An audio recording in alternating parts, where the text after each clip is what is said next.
kawan-kawan guru PAUD, kepala sekolah PAUD, orang tua anak PAUD.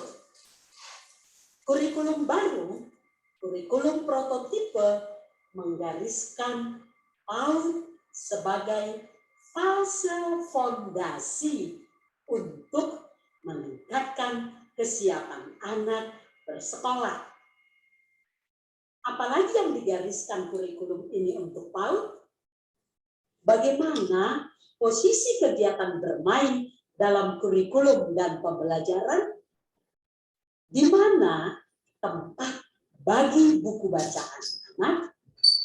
Seberapa penting adanya pendekatan dan metode yang beragam itu? Apa saja capaian pembelajaran di PAUD? Yuk kita bahas. Sebelumnya, pastikan dulu kawan-kawan sudah mensubscribe kanal ini. Bermain adalah proses pembelajaran. Dalam periode emas atau golden age, perkembangan otaknya anak usia dini perlu diberi kesempatan untuk mendapatkan pengalaman yang bermakna. Kegiatan bermain adalah proses pembelajaran yang utama di PAUD. Bermain merupakan intisari kurikulum dan pembelajaran PAUD. Sekali lagi saya ulangi ya, bermain adalah intisari kurikulum dan pembelajaran PAUD. Kegiatan pembelajaran anak di PAUD didasarkan pada prinsip merdeka belajar, merdeka bermain. Bermain belajar itulah yang memungkinkan anak berkembang secara optimal.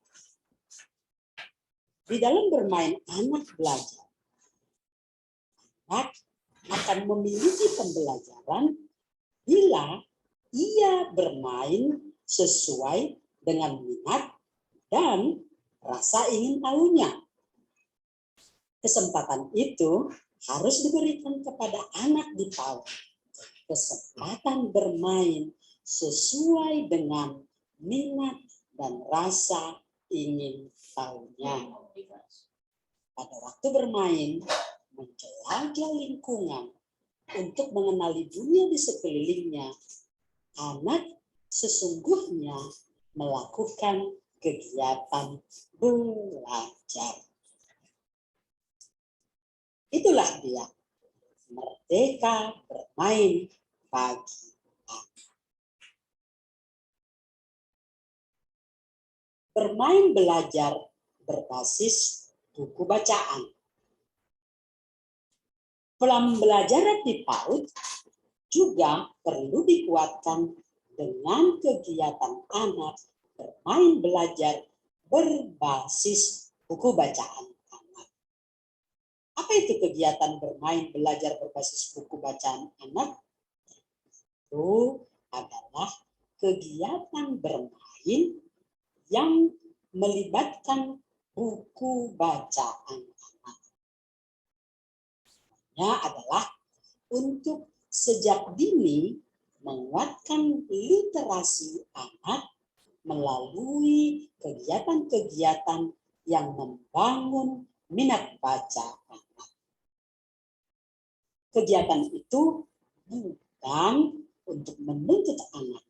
Sekali lagi, bukan untuk menuntut anak membaca secara mandiri, tapi kegiatan yang melibatkan buku bacaan anak untuk membangun minat baca anak.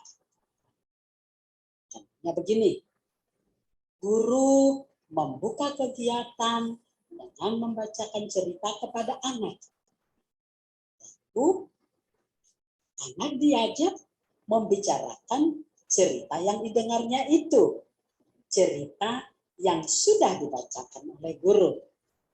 Selanjutnya, anak diminta melakukan berbagai kegiatan yang berhubungan dengan cerita tadi.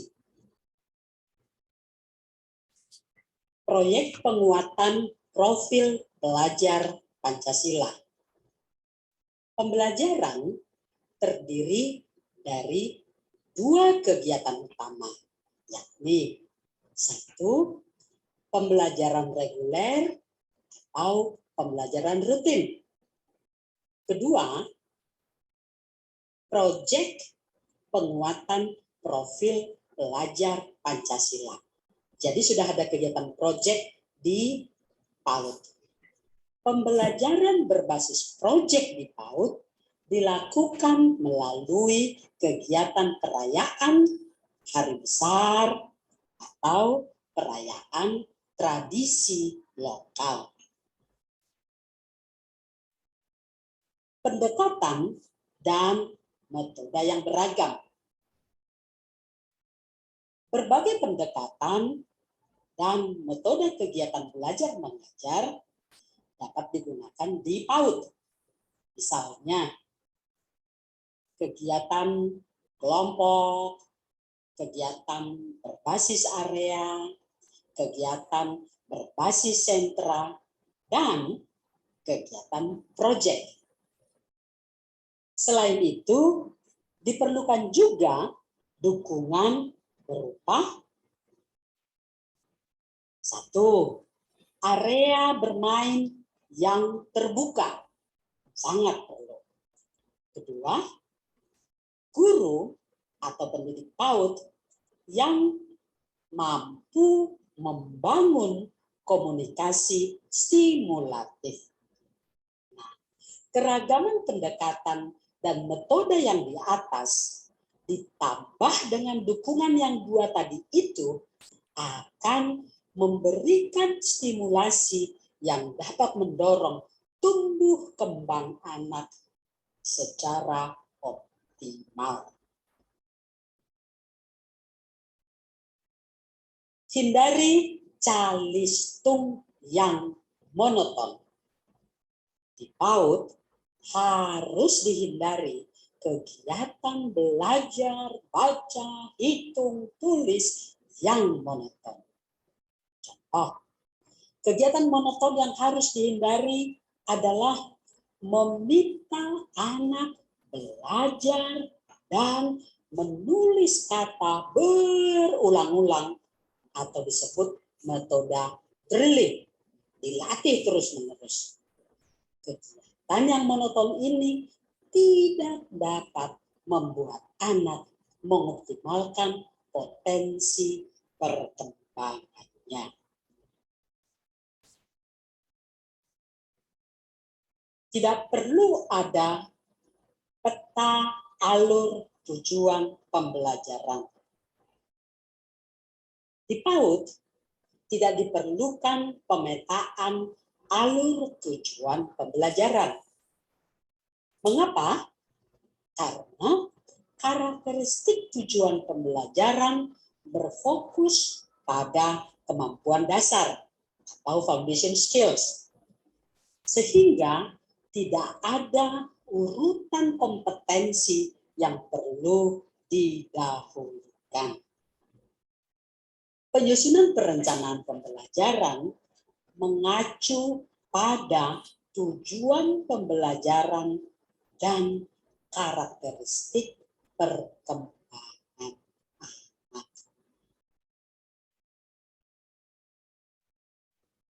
Capaian pembelajaran atau CP di PAUD. Capaian pembelajaran atau CP adalah sama dengan kompetensi pembelajaran yang harus dicapai oleh peserta didik. Capaian pembelajaran pada jenjang PAUD mencakup 3 elemen stimulasi yang saling terintegrasi atau terpadu, yakni 1. Elemen nilai agama dan budi pekerti. Kedua, elemen jati diri. Ketiga, elemen dasar-dasar literasi dan STEAM. STEAM itu adalah singkatan dari sains, teknologi, rekayasa, seni, dan matematika. Ketiga elemen itu merupakan elaborasi dari aspek perkembangan anak. Apa saja itu? Yaitu aspek nilai agama dan moral, aspek fisik motorik, aspek kognitif, aspek sosial emosi, dan aspek bahasa. Ketiga elemen itu dicapai melalui kegiatan bermain belajar. Jadi, total kegiatan pembelajaran PAUD per minggunya dianjurkan 17,5 jam atau 1050 menit. Capaian pembelajaran elemen nilai agama dan budi pekerti. Dalam elemen nilai agama dan budi pekerti, capaian di akhir fase PAUD adalah 1. Anak mengenali dan mempraktekkan nilai agama dan kewajiban agamanya. 2. Anak mampu mengamalkan nilai-nilai ajaran agamanya dalam interaksi dengan sesama dan alam, tumbuhan, hewan, dan lingkungan hidup.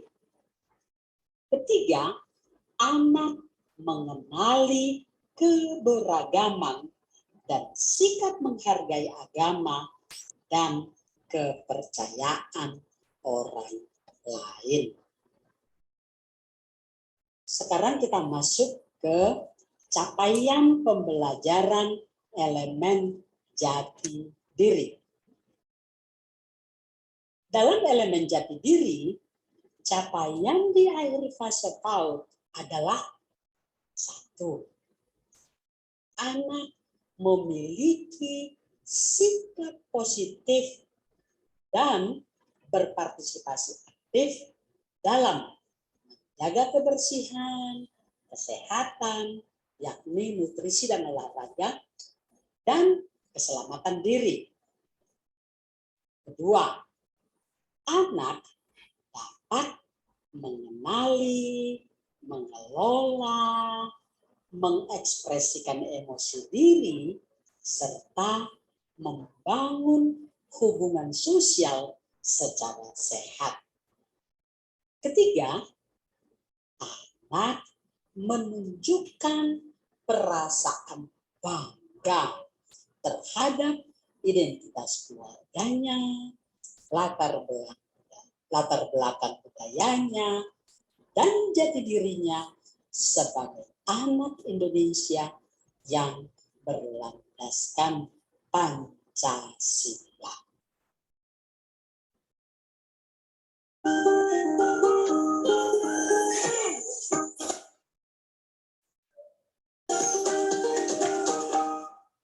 Ya, kita ikuti lagi. Kita masuk ke capaian pembelajaran elemen dasar literasi dan STEAM. Dalam elemen dasar-dasar literasi dan STEAM atau sains, teknologi, rekayasa, seni, dan matematika, adapun capaian di akhir fase PAUD adalah ada banyak nih. 1. Anak menunjukkan kemampuan mengenali dan memahami berbagai informasi seperti gambar, tanda, simbol, dan cerita. Kedua, anak mampu mengkomunikasikan pikiran dan perasaannya secara lisan, atau secara tulisan atau menggunakan berbagai media serta membangun percakapan.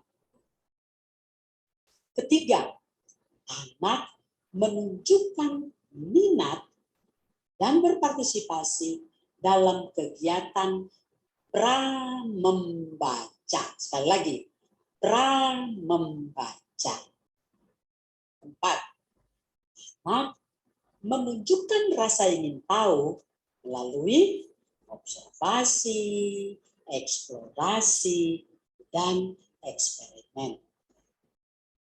5. Anak mengenal, mengembangkan sikap peduli, dan tanggung jawab dalam pemeliharaan alam, lingkungan fisik, dan sosialnya. 6. Anak menunjukkan kemampuan awal menggunakan dan merancang teknologi secara aman dan bertanggung jawab. 7. Anak menunjukkan kemampuan dasar berpikir kritis, kreatif, dan kolaboratif. 8. Anak dapat mengenali dan melihat hubungan antar pola, simbol, dan data, serta dapat menggunakannya untuk memecahkan masalah di dalam kehidupan sehari-hari. Dan yang 9 adalah anak mengeksplorasi berbagai proses seni, mengekspresikannya, serta mengapresiasi karya seni. Itulah pokok-pokok pembelajaran PAUD yang diinginkan oleh kurikulum baru, kurikulum prototipe. Selamat menerapkannya ya kawan-kawan, demi tumbuh kembang anak usia dini Indonesia yang optimal dan siap untuk bersekolah di jenjang berikutnya. Terima kasih. Sampai jumpa di video-video kami berikutnya. Ya, baik. Terima kasih atas pencerahannya yang luar biasa dan tutorial bagi kami, khususnya di PAUD Harapan Bangsa. Kami sangat bersyukur memperoleh pengetahuan yang baru tentang bagaimana kami bisa ancang-ancang untuk mempelajari, mempersiapkan diri, menerapkan kurikulum prototipe. Senantiasa menjadi berkat bagi anak bangsa. Tuhan Yesus memberkati bagi kita semua, terlebih bagi para ibu guru yang menerapkan kurikulum prototipe.